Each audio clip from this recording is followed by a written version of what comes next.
Le salon Farm Progress Show permet aux agriculteurs de se tenir informés des derniers produits agricoles sur le marché. Mais les équipementiers sont aux prises avec des perturbations des chaînes d'approvisionnement qui interviennent en décalage à la pandémie de Covid-19. Carlo Lambro, président de la société New Holland, estime que la solution au problème est encore loin. L'impact de la chaîne d'approvisionnement n'affecte pas seulement New Holland, mais tout le marché. Et pour être parfaitement honnête, nous ne voyons pas la fin arriver au cours du mois prochain. Au contraire, nous pensons qu'il y aura de nouveaux problèmes de chaîne d'approvisionnement au milieu de l'année prochaine. Il semblerait que les problèmes de chaîne d'approvisionnement se feront sentir chez les fabricants d'équipements pendant un certain temps encore. Parmi les autres complications majeures, citons l'impact de l'inflation et des coûts d'expédition. Mais malgré cette situation mitigée, de nombreuses entreprises restent optimistes. Carlo Lambro a affirmé que le carnet de commandes de l'entreprise était plein jusqu'au milieu de l'année prochaine. Les attentes pour la ferme sont positives à court terme, ce qui signifie que les agriculteurs ne voient toujours pas d'impact négatif sur les prix car le revenu est toujours bon.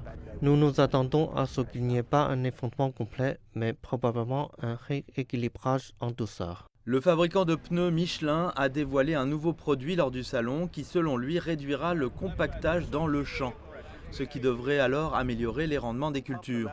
Nous les produisons aussi vite que possible pour répondre à cette demande. Eux aussi prédisent que les problèmes de chaîne d'approvisionnement dans le secteur se normaliseront au début de l'année prochaine. D'ici quelques mois, 6 à 8 mois peut-être, j'espère que nous irons enfin nous en sortir. J'espère que nous trouverons un nouveau niveau d'inflation normative où nous pourrons nous stabiliser et commencer à rechercher et prévoir des systèmes de chaîne d'approvisionnement plus simples.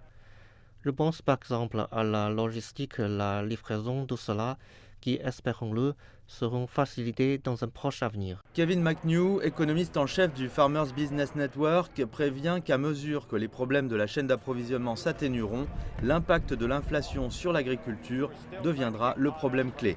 Nous essayons toujours de rattraper cette rupture d'approvisionnement, mais même au-delà de cela, vous savez, une fois que nous avons normalisé la rupture d'approvisionnement, il y a toujours des augmentations de coûts derrière cela.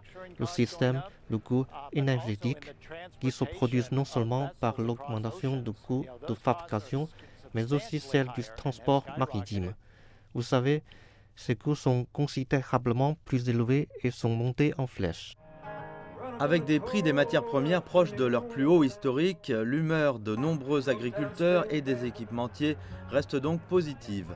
Mais de nouveaux défis se font jour auxquels il faudra répondre.